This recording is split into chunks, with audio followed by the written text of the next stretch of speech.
The timer started. Thank you. Okay, welcome everybody. We'll get started. It is now 3:30. My name is Damien Edwards. I'm a program manager on the ASP .NET team, and my areas of responsibility include the wonderful web forms framework, which I'm going to be talking about on Thursday a bit more, and all of our efforts to do with AJAX and jQuery, which is what I'm here to talk to you about today. The title of the talk, though, is Practical JavaScript, jQuery, and AJAX with ASP .NET, just to qualify that. So I'm going to be talking less about products that we ship or jQuery plugins that you've seen us talk about in the last year, and more just general working with JavaScript in ASP .NET and Visual Studio in a practical and pragmatic way, I hope. Things that you can take away and use today. And I'm also going to give you a bit of an insight into a couple of things that we're looking at that we think are interesting, that you might want to cast your eye over and keep a watch on moving forward. Now, that said, I am going to start with just a little bit of an update on where our investments currently lie. We spoke a year ago, as Scott Guthrie spoke about in the keynote this morning, about our shift in focus in terms of our investment in JavaScript and AJAX. So I'm going to give you a quick update on that. And then I'm just going to dive into code and more code and code, because that's really what we're here to see. So, a quick update on our jQuery plugins. Who is actually using either the templates, the globalization, or the data link plugin betas that we shipped last year? Okay, so roughly, less than 5% of you. Okay, and the rest of you maybe have looked at them or just haven't used them in production yet. Okay, so we did only ship them as a beta. We have done one official release of these plugins, which was about a year ago now. And they were under the term official jQuery plugins. They're up on the jQuery GitHub repository. Documentation for them is on the jQuery API documentation website. But we haven't really spoken a lot about them since then. We have been working on them. I want you to know that we are definitely continuing to invest in these plugins. And we are going to have some announcements over the next week in conjunction with the jQuery team in the lead up to their conference, which is on the Saturday and Sunday this week, immediately following MIX. To sort of give you an update about where these plugins are at, what their current status is, and how we're going to move them forward to the next level. So I can't talk too much about that now, but expect to see that in the next week. But please do take away that jQuery still very much is our framework of choice when it comes to where we're investing our development time and our finances into developing our AJAX story on the ASP.NET platform. The other thing we have is the AJAX Control Toolkit. Who uses the AJAX Control Toolkit? A lot more hands. Okay. Amazingly, well, not amazingly really, but the AJAX Control Toolkit, even though we made this announcement a year ago and perhaps there's been some confusion about our commitment to this, still gets about 85,000 downloads every month. It is an extremely popular library. I wanted to point out, just in case you weren't aware, that we actually donated the AJAX Control Toolkit to the Open Outer Curve Foundation, the open source foundation previously known as the Codeplex Foundation. It is still managed by Microsoft. I am still the project administrator of the AJAX Control Toolkit, but it is completely open for community contributions. So even though it currently ships with about 35 different widgets and extenders that you can use in your ASP.NET web forms or client-side applications, you are free to build your own and then offer to contribute those back. Similarly, if you have bugs that you've come across and you have a patch for those, we encourage you to raise an issue and submit a patch for that as well. I am glad to announce, though, that we did ship an update to this a couple of weeks ago that addressed a number of issues with IE9, with a range of the controls in there. And we also did some incremental updates to do with adding support for CSS3 when it's available. So things like the rounded corners extender and the drop shadow extender will now actually just use CSS3 if they're there.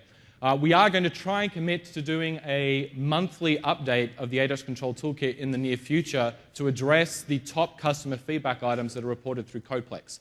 So if you go up to Codeplex and have a look at this today, you may as well do it rather than talk about it. I can go up to codeplex.com, AJAX Control Toolkit. This is where the project currently lives. You'll see that the latest release was on April 1st. It is not a joke, I assure you. This really is the latest stable release. Probably a bad day to do a launch. And it's already had 24,000 downloads. I mean, it's an extremely popular library still. And as I said, that release introduced a number of fixes for IE9. If you have a look at the issue tracker, you'll see that we have quite a large number of issues. There are about 1,500 work items that have been logged by the community. We are now going through the process of grooming this backlog of issues to try and figure out what are the controls that people are having the most difficulty with, and we'll try and address those in the upcoming releases. So if you have any opinion on what controls you want us to focus on in the toolkit, please shoot me an email or tweet me or vote on the issue in here, and that'll help it bubble to the top of the stack, and we will work on it appropriately. So that's enough of the Microsoft AJAX stuff, guff. Let's move into talking about some fun stuff. So first thing I want to talk about is jQuery and NuGet. So who's using NuGet now in their applications? I certainly hope a very large portion of it, yep. Moving forward, one of the problems we've had with jQuery to date, since we took this dependency on it, in MVC was the first place that we actually shipped jQuery out of the box, and then also in Visual Studio 2010, the Web Forms project shipped it out of the box too, is how do we keep the thing up to date? You may have noticed that jQuery tends to release a little bit more frequently than Visual Studio does. At the moment, they're pushing out a release almost every month. Whereas Visual Studio, once every 2 or 3 years or so. Even MVC, with its sort of annual cadence, we really can't keep up with what jQuery is doing. Well, NuGet sort of came to our rescue here. From here on forward, we're really going to be leaning on NuGet as the way that we promote our customers keeping up to date with the latest versions of jQuery, jQuery UI, and the plugins that we either ship in the box or that people find useful. So that includes things like jQuery validation, which ships in MVC 3. But also other plugins like the easing plugin and the color plugin, the ones that people use almost all the time. And for that matter, of any plugin that you think is useful in jQuery, we really want to see it in NuGet. One of the biggest problems with jQuery plugins to date is just finding them. You know that there's probably a plugin out there that does the effect that you want, but you do some Bing searching or you go to the plugins repository on jQuery.com and you find 20 and you really have no idea which one it is that you want to use. Or perhaps you find none on plugins.jQuery.com and you find 100 through your Bing results. So I'm really looking to NuGet to try and help us within the .NET community at least bring together a central repository of useful jQuery plugins that make sense in ASP.NET scenarios and then have a really great way of bringing them into your projects from Visual Studio. So as I said, some of the plugins that are there today, again, let's just jump over and have a look. If we go up to, this is the NuGet gallery for those who haven't seen it, and I'm on the Packages tab, and I've just done a search for jQuery, and I've changed my sort to be by relevance. By default, it will sort by the number of downloads, which may or may not be useful, but in this case, I just want to see what is relevant to my search term. And we can see, hey, jQuery is number 1, then we have some of the other plugins, jQuery Color, jQuery Easing, we have jQuery UI. jQuery UI is in NuGet as a combined package as well as individual packages for all the parts that make up jQuery UI, depending on how you want to use it. And then jQuery Validation, which I mentioned we ship with MVC. We also have a bunch of other plugins in there, and there are other people who are putting plugins in here. So it's a combination of me personally maintaining. You'll see that some of these are marked as mine because I'm the administrator of these, and obviously the community maintaining these as well, which is what we're really looking at to help people use these. And just to show how easy this is, if you haven't used NuGet yet to do work with jQuery, I can say File, New Project. I'm just going to use a Web Forms application because the version of jQuery in that is archaic. It's the version that shipped when Visual Studio 2010 shipped, which was a year ago now. So let me delete those versions, and I'm going to bring up my Package Manager console. Now, there is, this is the awesome way to use NuGet, and there is like the lame way as well. I mean the lame way. So I like doing it this way. So install package, and I'm just going to say jQuery. And so now it's going to add jQuery as you would expect, and over in my content folder I have jQuery. I want some VS Doc, so I'm going to install the VS Doc package as well. So now I have VS Doc in here. If I add a new script in here, and then I drag a reference to jQuery on here, you'll note now that we get really, really good IntelliSense. You may have noticed in the Visual Studio 2010, we had fairly good IntelliSense, but we had this horrible problem where the jQuery stuff sort of went all the way across the screen. You've had a really nice wide screen. This tooltip would go all the way across the screen and then wrap again at the beginning. It was kind of unusable. We've done some work in our VS Doc files to introduce some formatting so that these things are a lot more useful. You'll also note that the content from this VS Doc file is actually the same content that's on api.jquery.com. And the reason that works is because we have a tool that you can use to actually generate these files. So if we go up to damienedwards.com, shameless plug, /VSDoc, we have this jQuery VSDoc file generator. It says for VS 2010, but the files do work in 2008 as well. And what this does is let you choose a version of jQuery, choose how you want to use your formatting, XML entities or paratag, hit go, and it actually literally goes up to api.jquery.com, sucks down the documentation, builds out these comments for all the members of jQuery. These members were basically discovered by reflecting over the jQuery object in memory using JavaScript, and then I can go ahead and build my doc file directly in the browser like that. So we will obviously attempt to keep the NuGet version as up-to-date as possible. I think when 1.5.2 came out, we had the NuGet version up-to-date within half an hour. And then I build the VSDoc file and we get it up on the CDN as well. But in the case where perhaps we don't, or you can't find it, you can use this tool here to generate VSDoc file for yourself. So that's jQuery and NuGet. Oh, actually, before I switch over, something else I wanted to talk about was some other work that we did for Visual Studio around improving the JavaScript editing experience. So who has seen the JavaScript editor extensions that we released in October and November last year? Great, only a few of you, so this is a really great opportunity for me to increase the download numbers significantly. So these are a series of Visual Studio extensions for 2010 specifically that enable some of, I guess, the missing features that we had in our JavaScript editor when you compare it to something like C#. Those 4 features that we add are brace matching, code folding or outlining, support for identifier highlighting or current word highlighting, and also support for the paratag in terms of doing formatting in your VSDoc comments. So if we go back into here and we have a look at actually what this looks like, if I create function foo, you'll see that I'm getting brace matching for my braces there. If I take my cursor off, you'll see it's a different color. If I come back here, I scroll in, you can see that that's matching that brace. Similarly, if I was doing something kind of funky, like a self-executing anonymous function, and I was doing something like this, maybe I'm going to put these ones on this side. We'll highlight the braces on both sides of the cursor. And if I'm using something like an array literal, like so, and I have some members in here, then obviously we're going to highlight those braces as well. So this is something that when navigating large functions, especially when using jQuery, we have a lot of callbacks and nested functions. This is a really, really useful feature.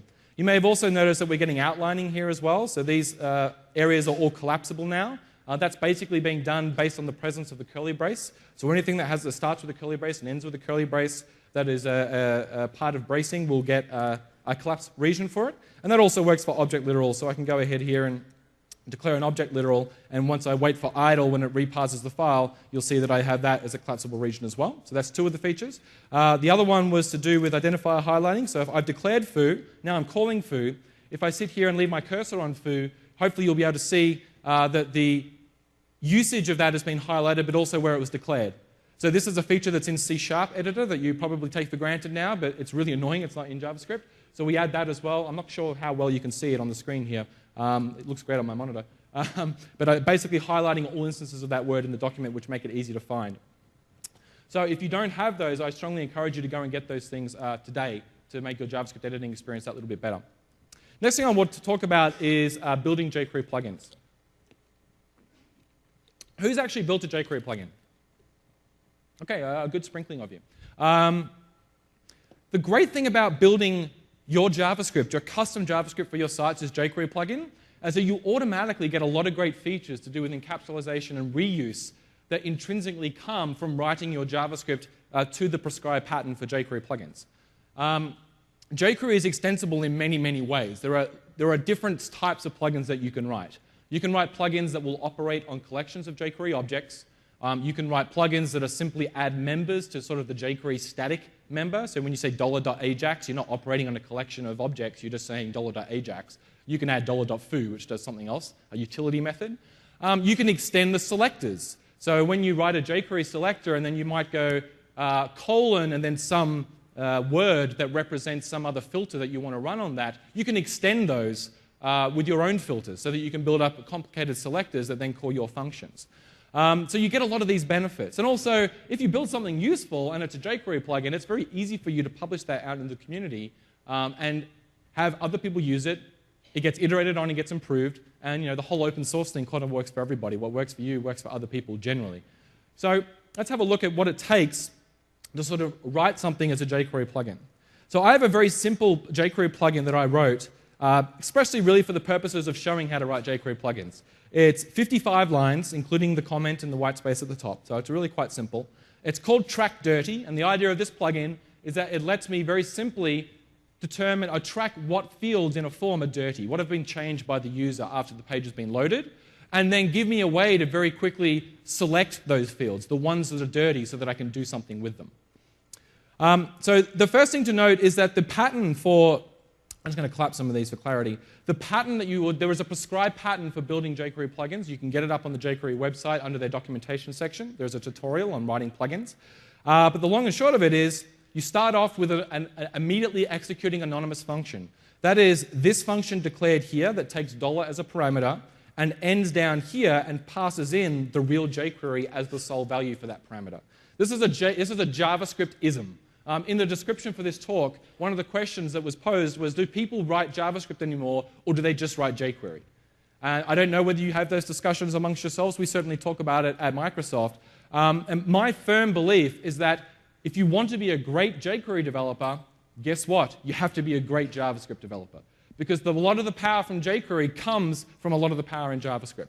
And this is just one of those examples here, where we're using this concept of an anonymous delegate or anonymous function or a lambda or whatever you want to call it in your particular language, and then immediately execute that. Don't assign it to anything. Don't pass it into anything else's parameter. Simply declare the function and then execute it immediately. And there are advantages to doing that, which we're not going to go into today. Once I'm now inside the scope of this function and I have my $, which I know is jQuery, I can start to build out my extension. In this case, my plugin does two things. It adds a member called TrackDirty, a method that can get called on jQuery collections.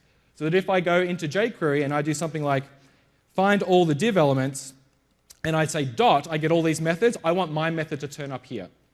We'll call that an instance member, for want of a better word.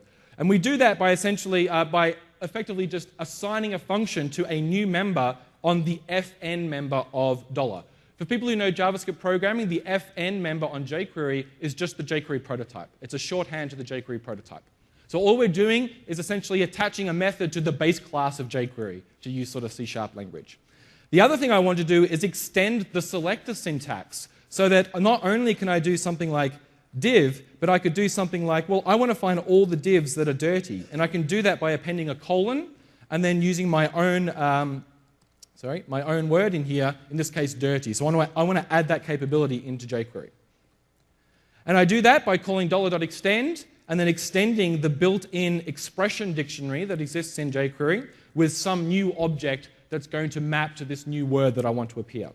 So let's start off with the first part. The first part is just a normal function. I'm going to assign it to something called TrackDirty. That's what I want my function name to be. And then inside here, collapse a few things for brevity. I've got a config object. You'll see that my function takes a single parameter called settings. This is another common jQuery pattern that you'll see when you're building plugins. A lot of methods in jQuery either take no parameters or they take a single object that are all the settings that you can set on that particular method. So I take my settings object. My config member is my default settings for my plugin. And then down here, I'm extending whatever my default settings are with what was passed in by the user. So this is, again, a pattern that exists in jQuery. This $.extend is a member that essentially takes one JavaScript object and another JavaScript object and merges them together. So that's all we've done there. And then here's the actual crux of my plugin here. The rest was just setting up settings. I'm going to say this, the scope of this in the context of this function is going to be the collection of jQuery elements that I'm working on. For each element in my current collection, I want to run this function, grab the element, wrap it in a jQuery collection, filter it down so that it only includes all input elements. And then on the change event of those input elements, I want you to call my change function, which is up here somewhere where I've collapsed, up here, change function, change callback. And then I want to end that select, and then I'm going to say, well, also find any input. So this allows me to call my function not only on a single element and then have the plugin apply to all child elements of that element that are of type input, but I can also give it a collection of input elements, and it'll work just as well. Basically, I'm doing both. I'm searching for both types of elements, and I just hook up the event the same way. What this event actually does, or this handler actually does, is fairly simple. If you change it, when it changes, it sets a flag in the element using the jQuery data method to say, hey, this has been changed by the user. It's fairly straightforward. And then what happens is when it comes to selecting those, we have a very, very simple function called dirty that is now available to me via that colon notation in my selector that says for every element that you pass in, just return true if that element has a data flag called isDirty, which is equal to true. Very, very simple stuff. So to see this thing in action, I actually have a sample here. If I view this in the browser, what that then allows me to do is I have a form here. I can go ahead and start, you'll see that as I start making things dirty, they're changing color. That's because as part of the plugin, things that are dirty, I'm changing the CSS class to say that they're dirty, so I can easily style them as CSS. I might change this one down here. And then I have a button down here which is completely gratuitous, which just lets me demonstrate that I can now easily select those. So I can just click this Animate Dirty button, and it's just very simply finding all of those elements using that new filter that I built, and then applying a funky animation effect to that. So the advantages in doing this is that I can now use this plugin anywhere within my site. And indeed, if we look at how this is used, we go into the script where it actually gets called, you'll note, if we zoom down here, I'm just saying, get me the form on this page, and I'm saying, hey, call track dirty, and I'm setting a bunch of options that sort of let me change the behavior. And then when I click that Animate Dirty button, I'm simply finding everything on the page that is dirty by :dirty, and then I'm calling the standard jQuery animate methods. Really, really basic stuff, but I now have a plugin that I can reuse over and over and over again. Now, if I wanted to, obviously, I could then go and package it up, put it in NuGet so that the whole ASP.NET community can see it, and I would get some great feedback on that. Next thing I want to talk about is using jQuery with web forms. Who's using web forms today as their primary sort of development? Okay, that's a lot of you. And who's using MVC? That's about half, probably not quite half. Okay. So one thing that we don't particularly talk a lot about, I think, is how to use jQuery effectively with web forms. We have the AJAX control toolkit, which is sort of how we did it before. We ship jQuery in the web forms templates, but we don't have a lot of guidance about how to actually use jQuery with web forms. But there were actually some great features that we added in ASP.NET 4.0 to the script manager class and the script manager control that makes the script manager sort of a better way to manage script, not just for the MS AJAX library, but for any library in general, and specifically for jQuery. One of the things that web forms are so great for is this whole page control paradigm, this component-driven design. I can download an assembly that's full of controls from Telerik or Component One or some other vendor or an open source one. I can add a reference to that in my project, and now those controls are available to me anywhere in the web forms project. And if I drag that control in by the designer or I type in the markup in my page, the control is encapsulated. It can say to the page, hey, I need you to add a reference to this JavaScript file. And it doesn't matter if 10 different controls ask the page to do that, the page will only add it once, because that's what the script manager is there for. It centrally manages scripts. So it would be great to be able to utilize that same sort of method with jQuery. The other thing that you might want to do is control the difference about using jQuery with serving it locally versus serving it from the CDN. Who serves jQuery from the CDN or a CDN? Okay, and everyone else is serving it locally. Okay. The people who are serving it from the CDN, who always serves it from the CDN even when they're doing local development? Very few of you. So most people will generally serve jQuery from their local box when they're doing development, then when they deploy to production, they now serve from the CDN. So you have to manage that process of transitioning that link from the local one to the server link. Well, the script manager has this support built in. It's kind of always had it, but we sort of improved it in 4.0 so that it works much better with jQuery. So you can see here that I have a page with the script manager on it, and I've got this enable CDN flag set to true, and I have this other flag set to AJAX framework mode equals disabled. This was a new property we added in 4.0 that basically lets you turn off anything to do with MS AJAX. So previously, if you dragged a script manager onto your web forms page, it would immediately start outputting stuff to do with MS AJAX. Well, you can now just turn that off. So that if you don't want to use it for MS AJAX, you want to go completely jQuery, you can very, very easily do that. Then you'll note that I just have a script reference, and all I am telling it is, I need jQuery. I'm not telling it what the path is, where the CDN is, or anything like that. I'm just saying, hey, I need jQuery on this page. Well, how have I done that? Let me go over to my, I've got a library here which contains some controls. So let's imagine this is something I've downloaded. And I've got a class here which is doing some script registration. So this class is using new APIs that exist in .NET 4 that we released a year ago for script management. The script manager class now has a static member called script resource mapping, which essentially contains a dictionary of named scripts to script resource definitions. This class here, script resource definition, which allow me to specify for a particular library what's the local path, what's the local debug path, what's the CDN path, what's the CDN debug path, and does the CDN support SSL. It also supports serving the scripts out of an assembly if you're embedding the scripts inside the assemblies.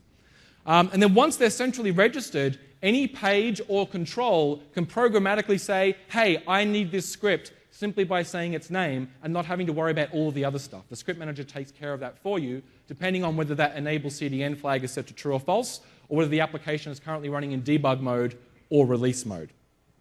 So it's interesting to note that in the next version of web forms, which I'm going to be talking about on Thursday, we will be taking a dependency on jQuery. So that raises an interesting point. I mean, we'd shipped jQuery previously, but we'd never taken a dependency on it in the framework. You'll probably know that for every script that we do take a dependency on to date, that script has been embedded inside system.web as an assembly resource. And then you get that lovely URL, scriptresource.axd or webresource.axd in your markup. Well, we're not going to be doing that. We're going to be using these APIs to manage the script reference, which means that when a new version of jQuery ships, or perhaps you want to serve jQuery from a different CDN, you can do that very, very simply. So in this case, I have a control library that says, well, I'm going to use jQuery, and I'm going to, when the CDN is turned on, I'm going to serve it from the Microsoft CDN. But maybe the developer doesn't want to use the Microsoft CDN. Maybe they want to use the jQuery CDN. So I'm going to go into my global ASAX file. I have a reference to this assembly already. I'm using the controls that are in this assembly, and those controls are saying, I need this script. But I want to change where it gets loaded from. So what I can do in here is I'm going to just come in. I've got a snippet here that makes it a bit easy. I'm just going to go in and redefine that script definition with the same name. And because I'm using the same name, this string up here, that the control refers to, this is going to overwrite the existing one. And anytime that control asks for jQuery, the script manager is going to use my definition rather than the one that it registered. So I get this nice central registration. And obviously in here then what I could do is go ahead and actually load jQuery from the jQuery CDN if I so wished, rather than the Microsoft CDN. And I can do that very simply. So if you're a control vendor today, and you're using jQuery in your controls and you're not using these APIs, I encourage you to look at them. In the next version of web forms, as I said, we're going to be using this to allow you to sort of change where jQuery gets loaded from.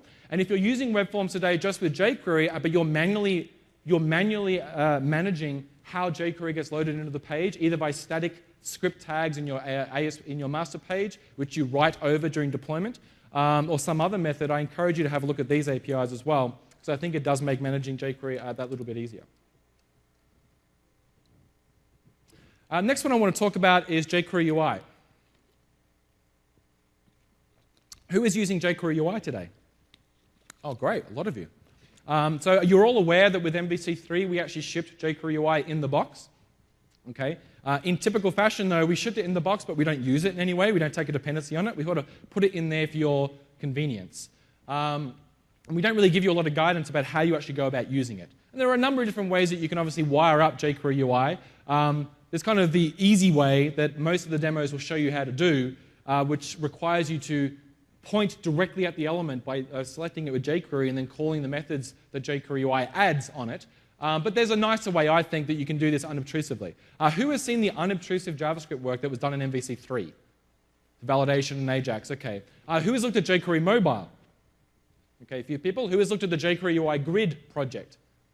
Okay, you'll note that there is a trend in the way that all of these things are wiring up JavaScript to HTML elements. They are all doing it unobtrusively now. The common pattern is to use the HTML5 data dash attributes to sprinkle your elements with the required metadata that is needed by a generic wire-up script that you can serve from a separate JavaScript file that has no knowledge of that specific page to wire up whatever library, in this case jQuery UI or jQuery Mobile, in a progressive enhancement type fashion.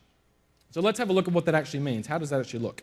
Well, this same app that I showed you before kind of does this. So we're going to use this app to sort of show. So I have a page here called Sucky Way that sort of shows how this works. So if I run this up, this is how most demos will show you how to wire up jQuery UI. I have a text box, and you'll know I've got the date picker that comes up, which is great. And I have a panel that I can sort of move around because it's draggable, and it's resizable as well because I've used those two jQuery UI effects. If I go back to my page and have a look at how this was done, I have some manual script references to both jQuery and jQuery UI, with nothing out of the ordinary there. And then I've just got a bit of JavaScript in the page that needs to have knowledge of my page. So I'm passing in an ID into both of these, and then I'm calling the various jQuery UI methods to get those effects. And I can also pass in some options here, so I could come in here and say, for the draggable, I want its containment option to be set to parent. And then if I go back and I refresh that page, oops, not close it, then when I drag this now, you should see that it sort of gets locked within the parent. I can't drag it outside. So that's how most people sort of use jQuery UI. But I think there's a nice way we can do this in an unobtrusive fashion. So let's have a look at the awesome way.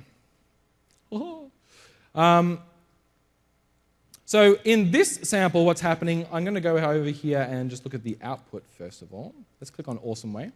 So you'll see I get the exact same behavior. I've got a text box and I've got a draggable thing, which is currently being constrained. But let's have a look at the source and see if we can see any of those telltale signs. So if we scroll down and we look at, if I just bump this up a bit, here is my input, name, type equals text. This is my web forms control. And then you'll note I've got this data-UI-fn attribute that I've added with a value of date picker. And then down here for my panel, which is my ASP.NET panel, I've got a data-UI-fn, which is set to draggable space resizable. So you can probably understand where this is going. I also have another one down here, which is data-UI-draggable-containment set to a value of parent. But then you'll note I have no inline JavaScript down here to do with jQuery UI. I just have a little bit that web forms has spat out for me, very considerate of it. So the actual wire up that's being done here is actually being done by a generic script. So if I bring up my IE9 DevTools and I go over to the script tab, and I come down here, you notice I have a jQuery-UI.webforms.js file. And in here, I have a very small amount of generic script that will unobtrusively wire up jQuery UI to any elements that have those data-dash attributes in that pattern. So in this case, all I'm doing is finding every element that has data-UI-fn set. And then for each one of those, I split out the value. So you can have multiples. I just split it by a space, and then I loop over those function names. And then for each one of those function names, I go ahead and build up an option object based on more data-UI-fn-whatever the function name is attributes. Once I've built up that option, I simply go ahead and call jQuery UI if that function name exists, passing in that options element. So it's a very, very small amount of generic code. It's like 33 lines that will now serve most of the cases about where I want to use jQuery UI on my page by just letting me sprinkle data-UI. The other thing that you may have noticed, if you were very quick in looking at this, is the project is actually an example project that I've been working on of how to use jQuery UI, but use it with the extender model that we use in the AJAX control toolkit. So this is web forms, and you'll note that I have a JUI date picker extender and a JUI draggable extender. So in this case, I'm actually using the same pattern that the AJAX control toolkit and the ASP NET AJAX brought in. And these are the same base classes that those controls use as well, but I'm using it to emit those data-UI-whatever attributes on my controls and then have a generic script that wires them up. And in the actual assembly that contains those controls, I used all the techniques of script management that I showed you before so that you can easily load jQuery UI from some CDN location rather than having it come from your local folder if that's what you want to do. So if you are interested in having some type of control suite for jQuery UI, so jQuery UI today has about 8 or so widgets. It has a suite of effects and behaviors. But if you're interested as a web forms developer on having a nice, easy way to use those like you can for the AJAX control toolkit, please send me an email. We want to get feedback on that because we're trying to figure out whether this is something that's worthwhile investing in. I mean, this prototype certainly proves it's kind of possible and it's a nice paradigm, but we're very interested to get your feedback. Okay, so we're about halfway through the talk, and now we're going to get to the meat. My big demo. So who has heard of Comet? Okay, so for those who haven't heard, Comet is a methodology or a programming pattern to do with doing communications between the browser and the server in web programming. The idea is that rather than relying on request response or some type of polling, a consistent polling mechanism, we can have a consistent connection that's open between the browser and the client so that the server can essentially push information down to the client rather than the client having to pull it back. Now, there are lots of ways you can implement comment. It's not a particular technology, it is an idea. And there are lots of different ways that you can actually implement it. If you go up to Wikipedia, like the source of all truth, and you look at what it says about comment, it literally says it's an application model in which a long-held HTTP request allows a web server to push data to the browser. It is not a specific implementation. There are many ways you can implement it. People used to do this before someone invented the term comment. You used to be able to do things like have a hidden iframe in the page that went off to a different URL that never actually finished returning. And that different URL would stream down script tags using response buffering, which the browser would immediately execute when it retrieved that because it was in an iframe. And that's how you would sort of keep this open connection between the browser and the server. Amazing sort of innovation that web developers came up with. One of the techniques is something called long polling. The idea of using AJAX calls, standard XML HTTP requests, but doing it in such a way that rather than having the client just poll the server every half second or every 5 seconds, whatever cadence that it is you choose, have it send a request to the server and have that request stay open until such time that something happens that it's worth sending data back. So the connection literally stays open until data is due to be sent back. So you always have a connection open. When that data does get sent back, the client processes it and then immediately sends another request again, and it sits there waiting for a response from the server. Who has used that technique before in any web programming? Only a couple of people.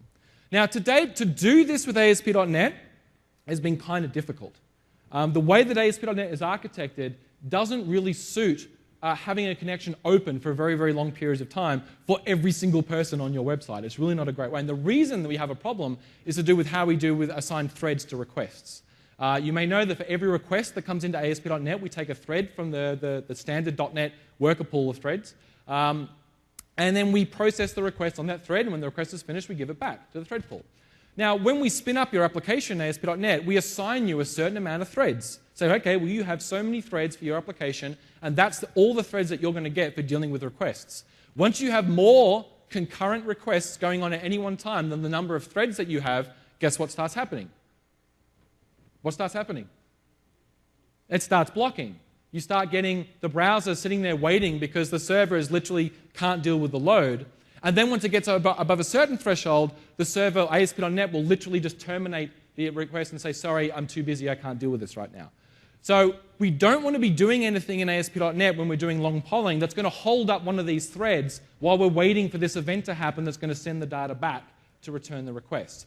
So we do have a mechanism. Who has done any async programming in ASP.NET? Okay, that's more than I expected. So we have an async programming model in ASP.NET, but it's not the most intuitive thing to do because it's async. Async is kind of sucky to program. It makes your head hurt. We have ways of doing it with handlers. We have ways of doing it in pages. And in MVC3, we introduced a way of doing it in MVC3. So what I want to show you today is a way to use, to implement a comment long polling implementation in ASP.NET using an async handler and SQL Server query notification services. Who has used the query notification stuff in SQL Server? Okay, so the idea of SQL Server query notifications is you submit a query, and then you say to SQL Server, tell me when the results of this query would change. I want you to proactively come and tell me, after I've got the initial set of data, when I need to refetch it because the data is now out of date. And so it's quite a nice mechanism. It takes a little bit of setting up to do, but I'm using SQL Server Express. You don't need the full version of SQL Server to do this. I'm actually using SQL Server Express, and it works quite well. So how do we go about doing that? Well, in my global ASAX, we have to set up a SQL dependency on application start and then essentially tear it down again on application stop. So I do that by calling SQL dependency.start, and I'm passing in just a connection string of the database I want to enable this query notification on. And I'm demanding a particular permission that the SQL Server requires when doing this sort of stuff. So what this actually does behind the scenes is a SQL dependency is a wrapper over and above the low-end SQL notification query sort of management stuff. And it's a very, very easy way to implement this without you having to worry about setting up queues and all this type of malarkey. Essentially what that does is starts a single thread for the entire app domain that will receive all poll notifications back from SQL Server so you don't have to worry about it, and it just raises a nice event for you that you can handle in your code. So I've set this up in my global ASAX. Then I have my async handler, which is here. This is my async handler. It's a handler that implements HTTP async handler. And then inside here, I don't implement the normal process request, because that's the synchronous one. This is the pattern you have to throw, not implemented. And down here, what I need to implement are these two members, begin process request and end process request. This is the standard asynchronous programming model that's existed in .NET since forever. So essentially what will happen is a request will come into the server to this handler, ASP.NET will call begin process request. You will kick off some type of asynchronous operation, and you will hand back to ASP.NET some object that implements iasync result. And then at a later time, when your asynchronous operation has completed, someone will call this member here, this async callback method that ASP.NET originally handed into you as a parameter to begin process request. At the time that that callback gets called, ASP.NET then will automatically call end process request, passing in the iasync result that you originally gave back to it, and then you can go ahead and do whatever it is that you do to finish the request. It's the standard APM model for .NET, but it's kind of hairy. Doing this type of stuff can get you confused. So to make this even harder with web programming in particular in ASP.NET, the type of asynchronous operation that we should be performing with these type of handlers is limited. It really depends on what it is you're trying to achieve. If we're trying to get high scale, if the idea here is to allow lots of simultaneous connections to my application, such that to do that, I have to not be holding up the threads from the thread pool that serve the requests to ASP.NET. I have to make sure that any work I do happens very, very quickly so the thread can go back and ASP.NET can use a thread to answer other requests from other users. So any async thing I'm doing can't be just spinning up a new thread and then sitting there and polling and then sleeping and waking up again, because you haven't actually changed anything. All you've done is taken another thread from the thread pool that ASP.NET could have used to serve other requests. So it's very, very limited on the type of stuff you can do. The stuff that is useful is anything to do with I/O. Anything to do with calling stuff off disk or calling stuff over the network. So if you're making a web service call, if you're calling into a database, or if you're reading off a file, then it's a great candidate, because you can use APIs that exist in .NET to do those things without blocking worker pool threads because of the thing called I/O completion ports in Windows, which we're not going to talk about today. So let's have a look at how we go about doing this. How does this thing work? Well, the request comes in. I get a parameter from the user that is min ID. The user essentially says, I want you to give me all the data that is above this particular record because I already know about that record. If they don't give me a parameter, then I just set that to 1. I then go and create a connection, just a standard SQL connection. I create a standard SQL command. So we're out of link land here. I'm back into raw ADO.NET, but that's okay. We're doing something fairly advanced here, so that's okay.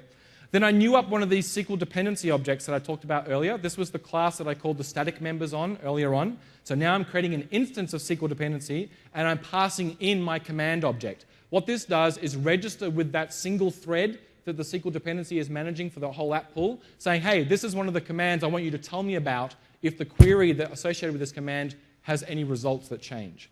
So I do that, and then I start doing some funky stuff. And this is where it's going to take me a little bit longer to explain. Essentially what we do here is my SQL dependency member has an on-change event. So that's fairly nice. I just have an event that I can implement a handler for, that when this query that I'm issuing has results that change, I will get called back inside this lambda that I've declared as the handler for the on-change event. We'll have a look at what's inside that in just a moment. And then what I'm returning to ASP.NET is an instance of a task. Who has worked with the task parallel library in .NET 4? Okay, quite a number. That's fantastic. So prior to .NET 4, to do this, what you would have to do is implement your own class that implemented iasync result to track all of this. When do I call out to the database? When do I do some code? When do I do some other stuff? But with the task library, a task is an implementation of iasync result. It implements that interface. So you can just pass tasks around, and as long as you've set your stuff up correctly, everything's going to be good. So what I'm doing here is saying, create me a task from the existing asynchronous methods that exist on this API. So this is my SQL command object. This is just a standard SQL command.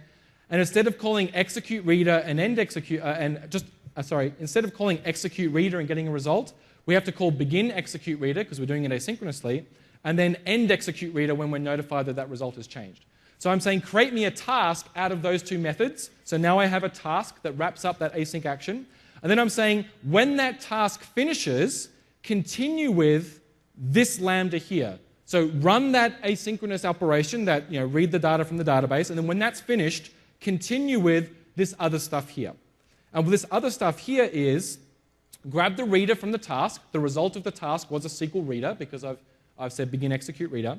If it has any rows, then I'm just going to return immediately to the user. So think about how this is being called. This is an AJAX call. It calls this handler and says, hey, give me some data. And if I find data immediately based on the parameters that they gave me, I just want to return immediately. I don't have to wait for anything because I have data for them. So I'm just going to go ahead and return immediately. I'm going to set the result of this asynchronous operation on my task completion source, which I'll just show you in a moment. And then I'm going to call that callback function that I showed you earlier. CB is the parameter that ASP.NET passed into me. This is the method you have to call when your async operation is finished. So I call that because my async operation is now finished, and then I pass that task into that callback so that when ASP.NET goes and calls end process request, I get that task through as the result. Lots of things going on there, I appreciate. In the onChange, so I've done that, but I've got this onChange thing happening. So I've sent it up, and say there were no results. Say rather than sending back, we came down here and it didn't have any rows. I close and dispose my reader, and I return a task that has no result. No one called the callback. So if you imagine there's no data, we come here, and then ASP.NET just sits there and says, okay, well, I have nothing to do now, so I'm going to throw that thread away back to the pool, and that request will just stay open until someone calls the callback. So when we want that callback to be called is when that onChange event gets triggered by the SQL dependency. So if we come back up here and look at my onChange method, we're saying when something changes, I'm going to say, well, let's check first if we already short-circuited for this request, and if we did, don't do anything, if we returned immediately. Otherwise, I'm going to build a SQL command. So the thing to note about SQL dependency is that when it tells you data's changed, it doesn't give you the data. It just tells you that it changed and tells you why it changed. You have to then go and query the data again. So I now know it's changed, so I'm going to build a SQL command. I'm going to do exactly the same thing I did before. I'm going to build a task from my command, begin execute reader and end execute reader. And then I'm going to say, when that task is finished, continue with, set the result, and then call my callback. Then when the callback gets called, ASP.NET is going to call end process request, and then this is all synchronous. All I'm doing here is taking the reader, I'm setting the response type to JSON because I'm calling this from AJAX, I'm writing the result out, and then I'm closing out my reader and my connection. Awesome. So let's actually see this work. It might become a little clearer once we actually start using this. So what I have here essentially is the ubiquitous way of showing Comet, which is with a chat application. So I have a little chat window here, and I'm going to start capturing requests. So we're using IE9. If we scroll down the bottom here, what we'll see is we have get messages since. There's a call down here to my handler, get messages since, with an ID of 0 because I have no messages yet. And then you can see it's pending. It's waiting for a response. Nothing has come back yet because there's no data. So if we go ahead, you see my username is set to IE. I'm going to go in and say hello. And assuming SQL is awake, sometimes SQL takes a while to wake up, so that's why this is the insert is blocked. Okay, so we saw a few things happen there. I now have a message called hello. If we go back and have a look at my window and actually look at what happened. So that initial request, get messages since, returned. And if we look over here, when did it return? So the request under that is a request to messages.service.post. That's what I'm posting to when I type a new message. It's a WCF service. It's completely synchronous. It's not anything to do with the async stuff. I'm just saying, hey, here we are, hit go, and I make a different AJAX request because we can have more than one AJAX request running at a time in the browser off to a different service. If we have a look at how that returned all the way over, note that it was running while the other request was still in progress. And then it ran and finished, and then funnily enough, just after it finished, the other one returned. So what happened is I posted to WCF service, the WCF service updated the database table, SQL said, oh, you have a query notification, it notified the other request that there was now an update, and it finished executing, which is why I then got a result. So the instance of hello actually appearing in here, actually in the window, is purely as a result of it going into the database and coming back out again on that async request. And then you'll probably notice also that underneath that, we then just made another request off to get messages since again. So as soon as I get a response, I send it straight back again. I now have a pending request. So I'm going to open up another browser. I'm going to pin this one to the side. And we can actually see where the advantage of this type of thing is. So I'm going to go into Firefox.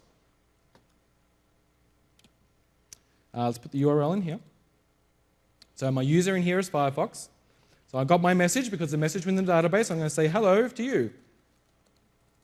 And let's assume my SQL Server is up. And you'll see the message appeared instantaneously in the other window, because all the magic to do with I inserted it into the database, that notified the other request from the other page that was still running that there was a change. So it then got the data and then returned, and then it sent it off again. And you can see I can just have a conversation between these two browsers, and you can see that we're just getting instantaneous responses because of this, this asynchronous handler, this long poll, and the SQL query notification services stuff going on.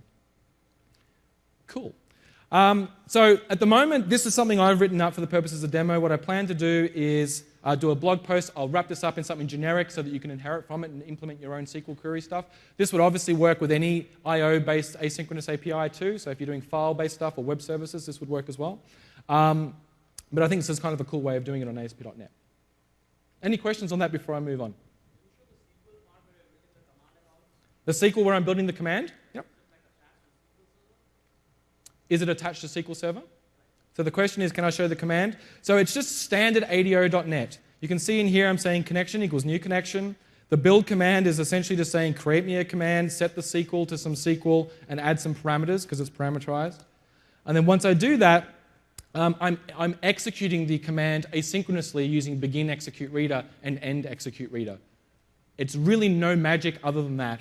It's just using the async APIs that exist in SQL Server, the SQL client today, with the task parallel library, because the task parallel library makes it easy for me to chain multiple async operations together, which is what I have to do to get this to work. If I didn't have the task parallel library, as I said, I would have to build my own async result class that managed all the chaining of one result to another. Yes? Sorry, say again? So how do I honor the web request timeout? So intrinsically, you can change the timeout. There are timeouts associated with ASP.NET, and there are timeouts associated with the server as well, like IIS. In ASP.NET, the page class has a timeout, which is set to like 90 seconds by default. When you're in debug, it's set infinitely, so it doesn't time out. Handlers don't really have an intrinsic timeout. This will just sit there as it is. Now, IIS, you can set a timeout on for all requests. But by default, I think that's set indefinitely. But you can tie that down to whatever it is that you want to be. You could set a timeout of 120 seconds, whatever it was. But obviously for this, you want it just to stay open as long as you possibly, essentially as long as you possibly can. In terms of concurrent connections, ASP.NET here doesn't have to do anything to support concurrent connections because there's no thread associated with it. IIS, by default, supports some ridiculously large number of concurrent connections, but you can also pull that down manually through configuration. Yes? So the question is there a way to do this without SQL dependency? That's a very good question. I chose this because it's kind of the easiest way to approach it. As I said in the beginning, there are only a certain types of operations that are good candidates for async processing in ASP.NET because of the way it deals with threads. You could do this yourself with anything. Like if you had some operation that you just wanted to wait, had your own in-memory pub sub system or something, and you wanted to be able to say, publish an event, and then anything that was pending now requests, you could build that, but you'd have to essentially build the equivalent of that SQL dependency class yourself. And you would have to spin up a single worker thread for the whole app domain on app start, and everything would have to be managed through that single instance. And that's pretty hairy sort of thing, programming to do. But you could technically do it. If it's I/O based, if you're calling web services, you could totally do this through whatever mechanism that you want to do. Yes? What happens if the client closes the browser? If the client closes the browser, the connection just falls away. So the TCP connection itself will be broken, and then IIS at some point will say, hey, this connection is no longer alive, and just terminate it. So. Okay. Yes, sorry, one more. Very good question. So the question is, from a performance perspective, have I actually run this in any type of thing other than on my brain and on my machine to figure out whether it works? No, this is all theoretical at the moment based on my knowledge of how ASP.NET works. How many requests could it handle? Millions! I don't know. they're theoretically, because we're not tying up any resources in terms of... it's a difficult question because there are lots of moving parts when it comes to running a web server on Windows with ASP.NET. In terms of the ASP.NET itself, while the request is open, I am not using a thread while there is nothing happening. So I am not limiting the amount of simultaneous connections that ASP.NET can process using this. Now, there are probably limitations somewhere else to do with SQL query notification services, but I imagine they're very high given it's SQL Server. And for IIS, as I already said, IIS is an extremely capable web server. It can handle thousands and thousands of concurrent connections on a single very lowly spec box. I do plan on actually doing some sort of farm testing on this because I think it would be useful. But as I said, if you do a search today for doing comment on ASP.NET, there aren't a lot of options for you. There are some commercial products that you can use, but most people will end up actually having a completely different process, like a service that runs or an exe that handles these types of requests rather than putting them through IIS and ASP.NET because of these limitations and how ASP.NET deals with threading. I think this, if you have control of SQL Server, if you're able to enable query notification services, then this is a good way if you're dealing with the type of long-running operation where you want it to return when data updates. Now, that doesn't suit every scenario. I mean, if you have a stock ticker, then this would probably suit because you can run a very simple query that will tell you when the stock has changed. And if you're doing chat, it's a great scenario, but there may be other scenarios where something like WebSockets, which is coming, it's not here yet, will obviously make a lot more sense, where you can just have a true persistent connection and literally multicast out to multiple people at the same time. But we're not there yet. Any other questions before I move on? Oh, okay. Okay, so in the 5 minutes left, I wanted to quickly talk about some other work that we've been doing that we haven't spoken publicly about an awful lot. JS Defer is a client script loader that the ASP.NET team has written based on the work that we originally did in the MS AJAX library preview 4, or whatever it was, that we originally did the globalization work, the templates work, and the data link work in. We also did some client script loader work in there. So we now have this thing called JS Defer. It's up on GitHub. I'll show you in just a moment. And it's essentially a client-side JavaScript script manager that lets you load JavaScript asynchronously in the client. One of the problems with dealing with JavaScript in the browser is that browsers, when they hit a script tag, will stop processing the page, download the source of the script if it's not already in cache, parse the script, execute it, and then continue on with the page. If you were building a typical web application these days, you might have 5, 10, or 15 script tags where you're referencing various files if you're not combining them. And every one of those, on the first hit at least, is a network request which blocks the rendering of the page. With using a client-side script loader, you can get rid of all those problems. They use techniques to dynamically inject the script into the page such that the browser can load them asynchronously. With more advanced client script loaders like JS Defer, you can do that in parallel and then still control the execution order of those scripts after they've downloaded. Some of the other libraries can do that and some of them can't. You may have heard of other libraries like lab.js and require.js that do similar. Another one is yepnope.js that do similar things. If you're interested in doing this or you used our client script loader from the MS AJAX 4 preview, then I encourage you to have a look at JS Defer. I'll show you where that is. It's up on GitHub somewhere. Let's have a look. I've closed it, so let's go up to GitHub. And if I just search for JS Defer, Boris Moore is a developer on the ASP.NET team. He is the main guy who's been doing all of our jQuery development. So if you go to his GitHub repository and look at JS Defer, you will see JS Defer in there. He has details of all the features that it supports, a whole bunch of demos. He has some test pages. If you're interested in this type of stuff, I strongly encourage you to have a look. This is currently in the working prototype phase. So if we're very much looking for feedback on how people like the API and the feature set. And we really, really want feedback on those two things. And obviously any issues or bugs that you find as well. It uses the deferred objects concept that was introduced in jQuery 1.5. So the idea of say, hey, do something asynchronous and then return me an object that represents a promise that that's going to happen eventually. But I can deal with that object, whether that thing has happened or not, without me really knowing. This is the same way the AJAX method in jQuery 1.5 works now. We've utilized the same pattern. So please have a look at that and give us feedback on what you think.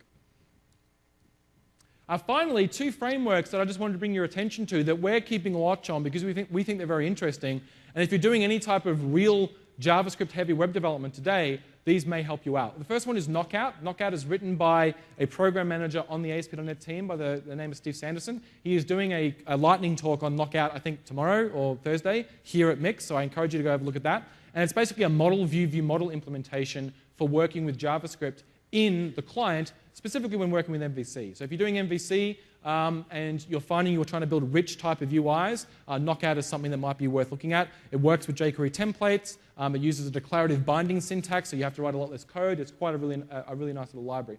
The other one was Amplify, which is written by the guys at Append2. Append2 is a commercial company that is basically made up of core team members that are on the jQuery team or the jQuery UI team, as well as a bunch of very other prominent community members, including some of our own ASP.NET MVPs. And they have built this library, which is going to be a suite of components that are kind of a higher level of abstraction on top of jQuery to help solve real-world development problems. The first release they have are components for dealing with AJAX, but rather than just AJAX, it's to do with requests. So it doesn't matter whether you're doing comment or requests or JSONP or WebSockets, it's an abstraction over that. The other one is to do with client-side storage, so whether it's cookies or IndexedDB or the DOM storage or flash storage, you can plug in different client-side storage mechanisms. And then the other one they have is a client-side pub-sub model to do with sort of eventing and pub-sub inside the browser. So these are very, very interesting libraries. They're both knockouts in release, amplifiers in the alpha, beta stage. I encourage you to have a look at those if you're doing any serious sort of JavaScript development. So I've got a bunch of resources links here that you can, sort of stuff I've talked about, which you can get on the notes. Our time is up, so I want to thank you for coming along. If you have any questions, please just hang about. I'll be here for a little bit afterwards, or in the Ask the Experts hall within about an hour. I'm happy to answer your questions there. Thank you a lot for coming along.